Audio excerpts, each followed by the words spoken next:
Right now, though, David C. Stokes with the Show Me Institute. Good morning, David Stokes. Good morning, McGraw. What are we talking about today? Well, we were going to discuss a lawsuit in the city treasurer's office. Yeah, let's get to it. And the bigger question, since I'm not a lawyer to give you the legal analysis of the lawsuit, the bigger question of patronage versus civil service and employee rights and government job rights. Yeah, all right. So what's the story? Well, 4 employees of the city treasurer's office who were let go after the new treasurer took over in April have sued the city treasurer, Tashara Jones, and I presume the city as well, right, and the treasurer's office to get their jobs back. Who was the old treasurer? Was Larry Williams, right? Correct. So these 4 were probably related to Larry Williams somewhere. Well, yeah, there was a lot of that, I think, going on. Right, because I don't know. Larry Williams was a treasurer for 375 years or something. Right, he predated the founding of the city. Okay, and so, but there were stories about how relatives and relatives of relatives and friends of friends were all working in the treasurer's office. Yes, I believe the term consanguinity was used a great deal. I hope I didn't mispronounce that. It was almost like it was KTRS and your name's Dorsey. see what I did there? Okay. So these 4 are suing, saying they were fired incorrectly. They're saying they were fired for political purposes. Well, yeah. And that they had backed other people in the city Democratic treasurer's primary last spring, and that's not in dispute. I think it's admitted in the complaint. And that because they'd backed other people, they were fired. And Treasurer Jones is saying that that's not true, that she reorganized the office and switched some things around when she took over, which she has every right to do. Right. Whether you leave aside letting people go or not, you certainly have a right to reorganize an office when you take over as a new elected official. And bring your own people in. Right. Yeah, sure. Yeah. In my opinion, yes. Now, the lawsuit says that there are certain spots, such as maybe a really close confidential advisor in a job that certainly can be that you can fire people for, but it's saying that these 4 didn't have those types of jobs and should have been kept on. They're more civil service jobs, more rank and file jobs, more, shall we say, bureaucratic jobs as opposed to political jobs. That's what the lawsuit maintains to that extent, yeah. Huh. But there's a big difference between being more like civil service and actually being civil service, which these jobs were not, which is why I have to back the treasurer in this dispute. I mean, they're not civil service jobs, and I'd love to have a conversation about making more of the city sort of county offices, more of them be civil service. I think that would be great, but I'm not going to hold a treasurer that's been in office for a couple months now up to say, well, it's her fault they're not civil service. That's crazy. It's been this way for decades, if not a century. And these people who were fired probably got their jobs because they were patronage jobs. Almost. That's where it sort of becomes sort of crazy at this point. Yes, they almost certainly benefited for a long time from the patronage system, where they were on the in-group and they had good jobs with the city and were able, as their complaint says, they were all very active and still are in Democratic Party politics. And all of this is fine, but you can't have your cake. You can't want to have your cake and eat it too. Right. You can't benefit from it for years and years, and then when there's a change and you suddenly don't benefit from it, sue. I mean, that's insane. Hey, wait a minute. My gravy train's over with. How come they get a gravy train now? Yeah. And I say this as somebody, I lost a government job once. I worked as an assistant at the St. Louis County Council, and my boss was then Republican Councilman Kurt Odenwald. And when he lost his election in 2006, his re-election, it was funny because nobody ever formally told me that I was out of a job as of the first Monday the next year. It was, you just it was stopped always showing just sort up? of assumed that I would know this.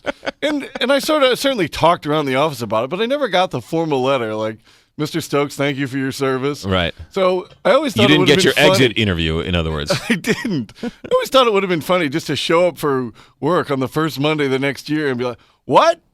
I'm out of a job? Nobody told me? Who's doing your job now? I don't actually know their name. Huh, interesting. Somebody's doing it. You could have been like Kramer and just started showing up with the Penske file. It would have been great. But when you have these jobs and you have, and I love civil service, and we can have, I think it would be great for more of these city jobs to become civil service. But now, when you say not, civil service, you mean exempt from the political nature of things. Correct. Right. Yeah, so and there's regardless a role of who's in office, you still keep your job. Correct. Yeah. And most St. Louis City municipal jobs are civil service, but most of the county jobs within the city, the collector of revenue, the recorder of deeds, the sheriff, the treasurer, and several other offices, they're generally not. But when it becomes a quote unquote civil service job, there's also prerequisites and things that you can and can't do. One of which giving it to your friend because you like him, right? Those sort of things you're not allowed to do anymore. Absolutely. Yeah. No, any job, you would never make 100% of the government jobs civil service. There's a role for close advisors, personal things, and that's fine. But the other thing you can't do is if you're politically active in a party and you want a government job, you have to give up certain political activities in exchange for that, which I doubt these people now suing Tashara Jones would have wanted to have ever done. Right. For example, if you're a civil service job, you can't go out and you can't go out and lobby and protest and all this, and actually actively campaign for a candidate, I guess. Right, you have to be much more careful about doing it. Right. And there are certain, you can still generally put a yard sign in your yard under most rules because you might work for the government, but your spouse doesn't. So they maintain all their rights. Right. And it's just a trade-off. If you want the protections of civil service, as most government employees do, then you make slight trade-offs in being willing to not participate in certain things. You can certainly still nobody's taking away your right to vote. Right. Just taking away your rights to activism. And it's a good trade-off in most instances. Also, civil service jobs are pretty sweet gigs in terms of salary and benefits, and you're pretty locked in, right? I mean, you're not going anywhere. They don't fire too many civil service people. Correct. They probably should fire more civil service people, but that's another discussion. Now, patronage jobs are pretty sweet, too. I mean, the salary and benefits for patronage government jobs can also be very good. Oftentimes better because you're almost by definition popular with the person running that office. I know that I've lived in the city now, 13 years, and every time I walk into City Hall, my skin crawls because it's like, oh my God, I have to find this maze of offices, and now you need to go to room 104, sir. And it's just you dread it because you don't know where you're going, and it's like the soup Nazi on Seinfeld, right? Here you go, one lobster bisque, please. No soup for you. I mean, that's the way City Hall is. But my point is that there are some people in City Hall who take you off on the side and say, "Psst, come here, Sonny. Here's what you need to do," right? And you're like, "Oh my goodness, thank you." And then there are other people who will not break code and will do exactly what they're told, no more, no less. And it's harrowing to see how city government actually works. And I guess I'll defend the city in that it's more or less that way in most governments. Right. And that's not something. Right. That's not. It's not immune only to St. Louis City. It's either damning with faint praise or the opposite of it. I'm not sure which it is. But right, and you get that with civil service. That's one of the drawbacks to civil service. You get the classic bureaucrat in the negative views most people might have towards that, justified or not. In most cases, it really isn't. But, yeah, they're going to do their job and not help beyond that. Right. And then you get some, perhaps, elected officials who view that person coming, or their dedicated employees who view that person coming into the office as a taxpayer or voter and want to help them. And that's a good thing, certainly. I tweeted out one time, there was a picture in City Hall. It said rooms 401 to 412 with an arrow going to the left.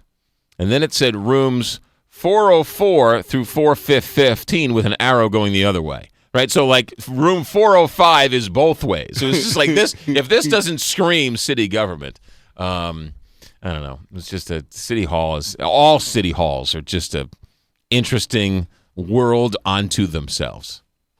So and as we've talked about on the show, one of the past solutions to that is to sort of empower city managers and give city managers a great deal of power and take it away from the elected officials in day-to-day operations.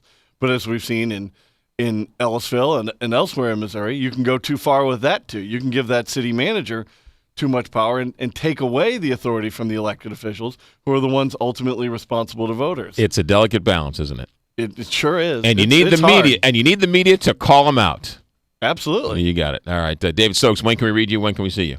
You can see all our writings at showmeinstitute.org, and you can follow me on Twitter at David C. Stokes. And you can see this video on the Show Me Institute website as well as KTRS.com. We try and carry all the audio and all the video that we can of the show, and you can see that, as you said, McGraw, see it all on showmeinstitute.org. Ladies and gentlemen, he used to work for the county government, then he was fired unceremoniously.